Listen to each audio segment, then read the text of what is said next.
Welcome to Hidden Ties, where every story hides a deeper truth. It was supposed to be a quiet Christmas with family, nothing special, just the usual holiday gathering. But when my brother-in-law told my daughter, "There's no room for you," I reached into my purse and pulled out the deed. Before I could even blink, everything changed, and I was looking at the family I thought I knew, unraveling. Before we continue, tell me in the comments, where are you watching from? I'd love to know. My name's Joanne, and I'm 48. I've lived in a small town all my life, right outside of Albany, where the hustle and bustle of city life feel like a world away. I'm a nurse at a local clinic, which means I'm always on my feet, constantly dealing with everyone else's problems. It's not glamorous, but it pays the bills, and I get to help people, which is all that matters to me. I've got a daughter, Emily, who's 16 now, almost driving age. She's my pride and joy, and after all these years, I'm still amazed at how she turned out. She's smart, she's compassionate, and she's beautiful, though I try not to tell her that too often. I don't want her to grow up thinking that's the only thing that matters. Christmas was always a big deal for us. It was the one time of the year we could count on family gathering together. My sister Karen, her husband Tim, and their 2 kids. We'd have the same old routine every year. Turkey, mashed potatoes, pumpkin pie. Nothing fancy. It wasn't about the food, it was about the people. But that Christmas? That's when everything changed. Emily was really excited for this one.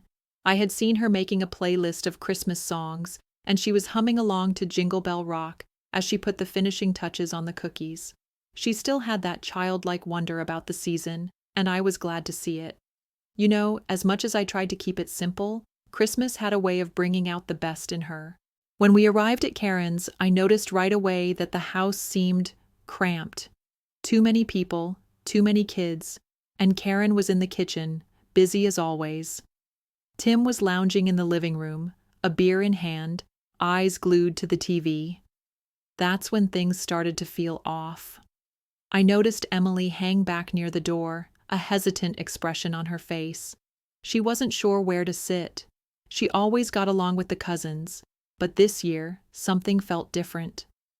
"Hey, Em, how about you sit over here by me?" I offered, motioning toward the small corner of the couch. But as I led her into the room, that's when I heard it. Tim, my brother-in-law, muttered something to his son, Alex, who was sprawled out on the other side of the room. "Sorry, kiddo. No room for you here. Maybe you should try sitting somewhere else." It was said so casually, like it didn't matter. Like my daughter, who had been coming to these Christmas dinners for years, wasn't even welcome. I froze, my hand still on Emily's back. She didn't say anything, but I could see her face fall. I tried to smile, but it didn't come out right. The situation was starting to feel uncomfortable, like a bad dream I couldn't wake up from. "Come on, let's grab some food," I said, nudging Emily toward the dining table, trying to steer the situation into safer waters. I didn't want to make a scene, not in front of the family, not on Christmas. But something inside me twisted, something I hadn't felt in years. Anger. I walked over to the kitchen, trying to shake the feeling off, but the words stuck with me. No room? For my daughter? I had to bite my tongue to keep my cool. I watched as Karen fussed over the potatoes, not even noticing the tension in the room. Was this what our family had become? By the time we were sitting down to eat, I could feel the coldness between us. Tim's offhand comment lingered in the air, like a cloud that couldn't be cleared. Emily, to her credit, wasn't letting it show. She tucked into her meal, pretending it didn't bother her. But I could tell. The way she poked at her food, the way she wasn't as talkative. It hurt me more than I wanted to admit. My own family, treating my daughter like she didn't belong? I didn't know what was worse, the comment or how nobody seemed to care. I looked around the table. Karen, too busy with the dishes. Tim, too absorbed in his beer. I felt invisible, like no one was really there, not in the way that mattered. And that's when I remembered. There was something in my purse that could change everything. The night dragged on, and the air around the dinner table grew thicker. Tim's comments, nothing more than careless remarks to him, hung like a bad smell in the room. I couldn't shake it. Every time I looked at Emily, my heart sank a little more. She didn't deserve to feel like she didn't belong. She deserved better. After dessert, some dry pumpkin pie that tasted like it had been sitting out too long, I decided to go for a walk. I couldn't sit there any longer. I excused myself, and without waiting for anyone's response, I grabbed my coat. "Em, you want to come with me?" I asked, already knowing her answer. She didn't, of course. She just nodded quietly. I could tell she was trying to keep it together, but I couldn't pretend anymore. Not when I had the power to do something about it. I'd been holding on to it for a reason, for a time just like this. "I'll be right back," I said to Karen, who was still trying to scrape the last of the pie into her mouth without looking too obvious about it. The cold air hit me as I stepped out the front door, and I felt the weight of it settle into my bones. My heels clicked along the sidewalk, sharp and deliberate. I didn't have a destination in mind. I just needed to breathe. But all I could think about was that deed sitting in my purse, buried beneath the receipts, lip gloss, and the crumpled napkin I'd grabbed earlier. I hadn't planned on using it tonight. Not really. But now? It felt like the only thing that could right this wrong. I walked a few blocks down, my mind spinning. My house was only about a mile away, but I wanted the space between myself and that table. I wanted a moment of clarity. I could still hear Tim's words ringing in my ears. No room. A punch to the gut, right where it hurt the most. And that's when I remembered why I had the deed in the first place. 5 years ago, when my ex-husband and I had split, I made sure to hold on to something that no one else seemed to care about. The house I'd bought before we got married, the one I'd lived in since I was 25, was mine, no matter what. But after the divorce, things got a little complicated. Tim, of course, thought he had a say in everything. And he thought he'd be able to talk me into selling. He was always trying to manipulate Karen, as though he had some say over our lives. But I wasn't having it. I kept that deed close. I'd even paid off the mortgage myself, never relying on anyone else. I wasn't going to let anyone take away my sense of security, not even my own family. Tonight, though, the thought of pulling out that deed felt like a necessary evil. Tim's words made me realize I wasn't going to let him bully me or my daughter anymore. This house, it was more than just a roof over our heads. It was a symbol of our independence, a symbol of what we'd earned. I didn't realize how far I had walked until I found myself standing in front of my own house. The lights were still on inside, and I could see Emily's face through the window, her sad eyes looking out, probably waiting for me to come back. I turned around and headed back toward Karen's house. I didn't need to be out here anymore. I had the power to change things. When I stepped back inside, I didn't even hesitate. I marched straight into the living room where Tim was still sprawled on the couch. The others were talking, unaware of the tension still hanging in the air. "Tim," I said, my voice cutting through the noise like a knife. He didn't even look up at first, too busy flipping through channels. "Yeah?" "I think you should know something," I said, pulling the deed out of my purse and slapping it down on the coffee table in front of him. His eyes widened slightly as he looked at it, then back up at me. "What's this?" he asked, but there was an edge of nervousness in his voice now. "That," I said, "is the deed to my house, and as of right now you don't get to tell my daughter that there's no room for her anywhere." Tim's face reddened. "What the hell is this? Why are you bringing that up now?" I wasn't done. "Because I've had enough, Tim. Enough of you walking all over me. Enough of you acting like you get to control everything, including my family. You've pushed me too far." "Joanne, calm down," Tim started, but I cut him off. "No, I'm not calming down. You've made it clear that I don't matter, that my daughter doesn't matter. Well, now you're going to learn the hard way what happens when you mess with me. This house is mine, and there's no amount of manipulation or guilt tripping that's going to change that." He opened his mouth to say something, but I didn't let him. "And if you want to keep coming around here thinking you can talk down to us, you'd better rethink your strategy." I wasn't sure if it was the surprise or my tone that made him shut up. He just stared at the deed for a moment, the weight of the situation sinking in. The family around us seemed to have quieted, realizing something important was happening. Tim began again, his voice shaking. I didn't mean anything by it. I was just trying to keep the peace. Well, you've been doing a hell of a job at that, I shot back. Joanne, you're overreacting, Karen said from the kitchen doorway, but her voice lacked conviction. No, Karen, I replied firmly. I'm not overreacting. I'm finally standing up for what's mine, for what matters. And if you can't see that, then maybe you need to rethink where your loyalties lie. The silence that followed was deafening. Tim fidgeted, shifting on the couch, as if trying to find something to say, but nothing came out. The atmosphere was thick with tension. My eyes never left him, daring him to say something more. Finally, he got up, rubbing the back of his neck. Fine. You've made your point. I wasn't done, though. Good. Now, if you'll excuse us, we'll be taking our seats at the table, where we belong. There was a strange kind of quiet that settled over Karen's house after that night. Tim didn't say another word for the rest of the evening. He went back to his beer, and for the first time in what felt like forever, I felt like I could breathe again. My back wasn't stiff from holding in my anger, and I could feel the weight lifting off my shoulders. Emily, though she was still quiet, seemed lighter as well. She caught my eye and gave me a small smile, the kind that said, "Thank you." She didn't need to say anything else. The rest of the evening passed in an awkward silence. The kids scattered to their rooms, and the adults, Tim and Karen, fiddled with their phones or pretended to be interested in whatever was on TV. No one spoke much to me or Emily, and I didn't care. I was beyond trying to smooth things over with people who didn't understand respect. When we finally left, I was relieved to be out of the house. The cold night air hit us again, and I let out a breath I didn't realize I'd been holding in. Emily walked next to me, and for the first time in days, I felt like I could finally have a conversation with her.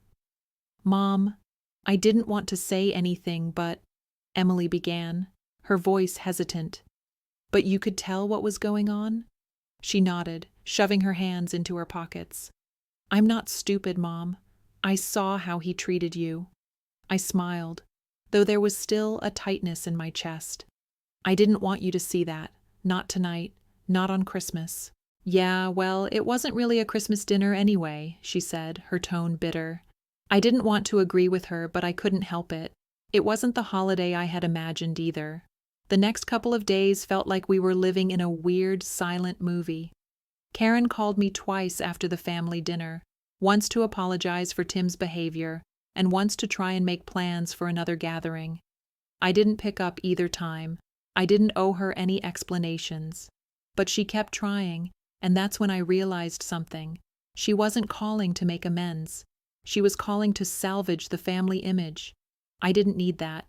I had done the right thing by standing up for my daughter, and when I thought back on what had happened, I couldn't get over the fact that Tim, my own brother-in-law, had so easily dismissed Emily.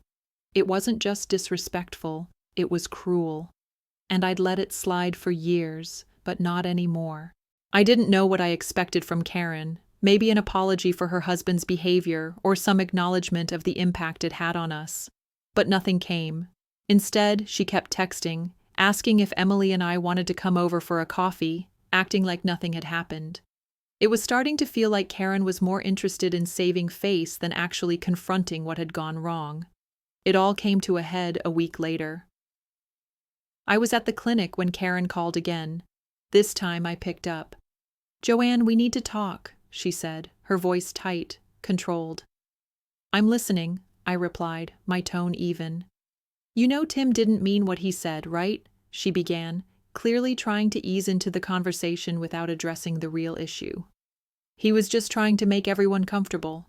You know how he is." "Comfortable?" I echoed, raising my voice without meaning to.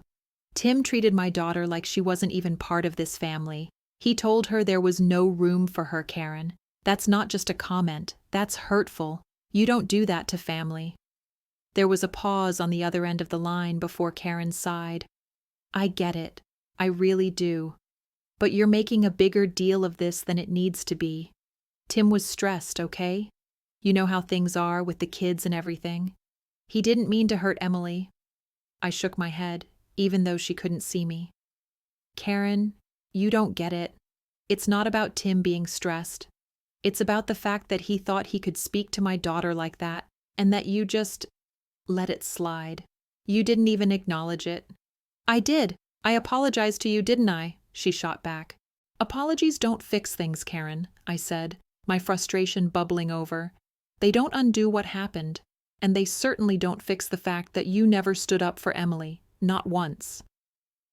She was quiet for a long time, and I thought maybe, just maybe, she was finally hearing me. But when she spoke again, her tone had shifted. You know, Joanne, I think you're overreacting. Tim and I have been married for over 20 years. You don't get to come in here and just disrupt everything because you're upset over something that doesn't even matter. My blood ran cold. Disrupt everything? You've got to be kidding me, I said, my voice shaking with anger now. This isn't just about a silly comment, Karen. This is about the way you and Tim think you can treat people. And I'm done. I'm done with the way you both think this family should operate. I don't need your approval or anyone else's. I've been standing up for Emily my entire life, and that's what I'm going to keep doing. There was silence for a moment. I could practically hear the gears turning in her head, but I wasn't backing down. Not now. Fine, Karen finally said, the word flat and resigned. If that's how you feel, then I guess we're done here. Good luck with everything, Joanne. And just like that, the call ended. It hit me harder than I thought it would. I had expected anger, but I hadn't expected it to feel like a door slamming shut. And yet, a strange kind of peace followed. The weight of the family dynamic, one that had never been healthy, never been entirely honest, was finally lifted. It was over. But even with the quiet settling in, I knew the fight wasn't over. Karen might have cut ties, but the seed I'd planted, about family, about respect, about standing up for what's right, was something I wasn't going to let die. The days that followed felt like a slow burn, like I was standing in the aftermath of a storm, watching everything I'd known get swept away. But as much as it hurt, I wasn't sorry. I wasn't sorry for cutting Karen off, for standing up for Emily, or for not backing down when Tim tried to trample over us. It had taken a long time, but I had finally learned that some things, some people, weren't worth keeping around if they didn't respect you. I didn't expect things to change overnight. Family doesn't heal quickly. But there was a quiet relief in knowing I had done what needed to be done. Emily, for her part, seemed to be doing okay. She was quieter than usual, but I could tell that the tension had lifted from her shoulders too. She was beginning to feel the weight of that Christmas dinner lifting off her. She and I spent more time together in the weeks that followed. We started taking long walks around the neighborhood, sometimes talking, sometimes just enjoying the silence. It was our way of recalibrating, of finding peace again. But even as the world around us returned to some semblance of normal, I couldn't escape the nagging feeling that there was still unfinished business. It wasn't until one afternoon, about a month after that fateful dinner, that everything came to a head. Emily and I had just returned from the grocery store. I was unloading the bags, humming along to the radio, when my phone buzzed. It was an unknown number. I debated ignoring it, but something about it nagged at me, so I answered. "Joanne?" a voice on the other end asked. It was Karen. I didn't say anything at first. I just stood there, listening, trying to make sense of the strange mix of emotions that surfaced. Was I angry? Disappointed? Maybe all of it. But I was ready for whatever was coming next. "Joanne, I don't know where to start. I've been thinking a lot about everything that happened with Tim. And I realize now that I should have been more supportive of you, more supportive of Emily." I let the silence stretch for a moment. "And? I know I can't undo what's been said, but I don't want to lose my sister over this. You're family, and I was wrong. Tim was wrong. We were both wrong." I felt the heat in my chest. The small part of me that had been waiting for this, for her to come to me with this kind of apology, felt almost reluctant to accept it, because the truth was, her words weren't enough. They couldn't be. You can't just fix things with an apology, Karen, I finally said, my voice tight. I'm not just going to pretend like everything's fine because you've suddenly realized that you made a mistake. I know. I know it's not that simple, she said. But I want to make things right, Joanne. I'm asking for a second chance. The words hung in the air for a long time. My brain was telling me to keep my guard up, but my heart was pulling me in a different direction. I had always been the one to fix things, to bridge the gaps when family was torn apart. And maybe, just maybe, I was tired of holding that weight alone. Look, I said, finally breaking the silence. I can't promise anything, not yet. I'm still angry, I'm still hurt, but I'll think about it. I'm not saying we'll ever be what we were before, but I'll think about it. She exhaled loudly on the other end, almost like she had been holding her breath this whole time. That's all I'm asking for, a chance. I miss you, Joe. I miss you too, I replied, and despite myself, I felt the familiar tug of longing. Family wasn't something you just gave up on, at least not easily. We said our goodbyes, and I put the phone down, feeling strange. A small part of me felt lighter, but another part remained wary, cautious. Was this really the beginning of something better? Or was this just another round of old wounds getting covered up with promises that wouldn't last? The days after that conversation passed in a blur. I wasn't sure where I stood with Karen anymore, but the thought of reconciliation, of rebuilding something broken, kept creeping into my mind. I didn't want to close that door completely, but I wasn't ready to swing it open wide either. Meanwhile, Tim remained an unspoken presence in the background. He hadn't reached out, he hadn't apologized, and as far as I was concerned, that was his choice.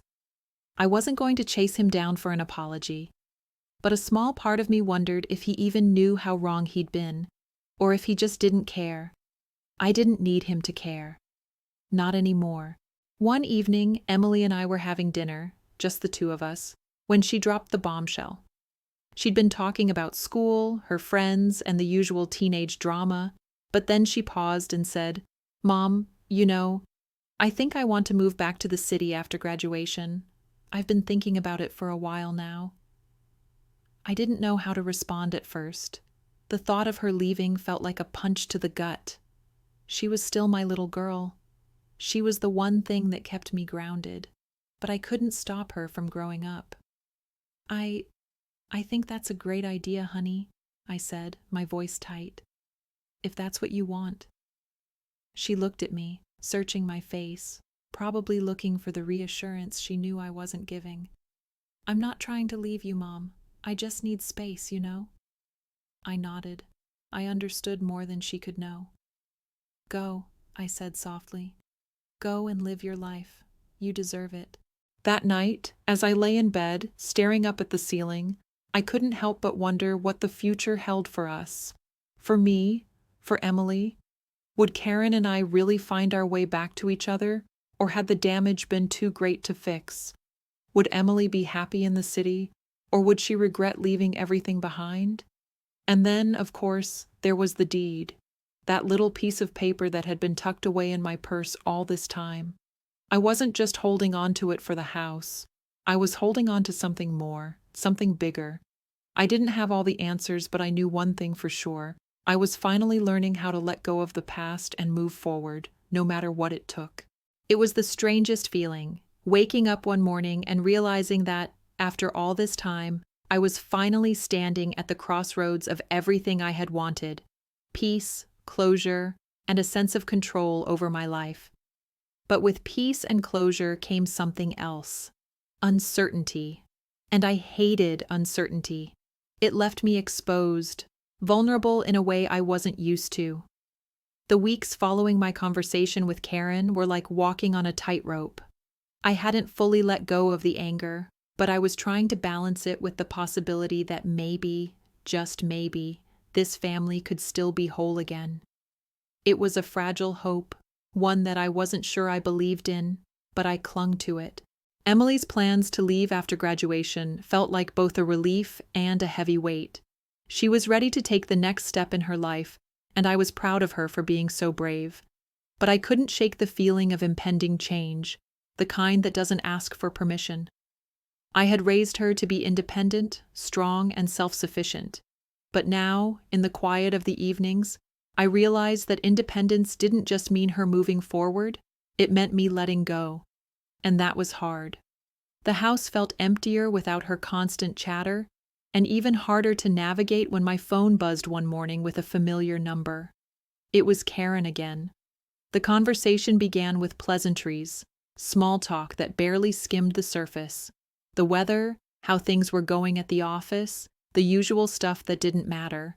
But beneath all that, I could hear the tension in her voice. She was building up to something, and I could feel it. "I've been thinking a lot about what you said," she started, hesitating. "About Tim. About everything." I didn't say anything. She knew I wasn't just going to sit there and nod, waiting for her to spill out another round of apologies. I needed action, not words. "I know I've made mistakes," she continued, her voice softening. "But I'm trying to fix it, Joe. Really, I am. Tim's not the same as he was. He's trying to be better." "Trying?" I echoed, feeling the skepticism rise in my chest. "It's been a month, Karen, and he still hasn't said a single word to Emily. Has he even tried to apologize to her?" There was silence on the other end of the line. Then finally, Karen spoke. "He's not good with emotions, you know that. He's never been good with expressing himself, but he does care, in his own way." I felt the frustration building again, the same frustration I had felt so many times before with her. Karen wasn't lying, but she wasn't really telling the truth either.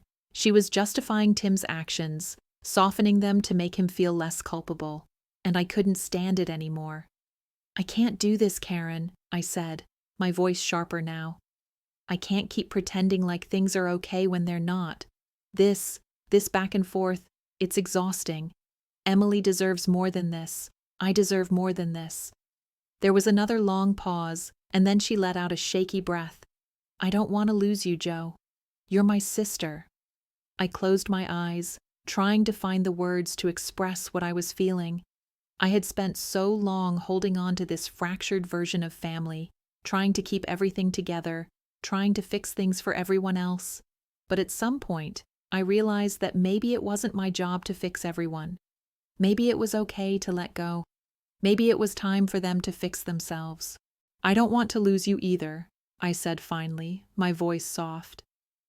"But Karen, we need to be honest with each other.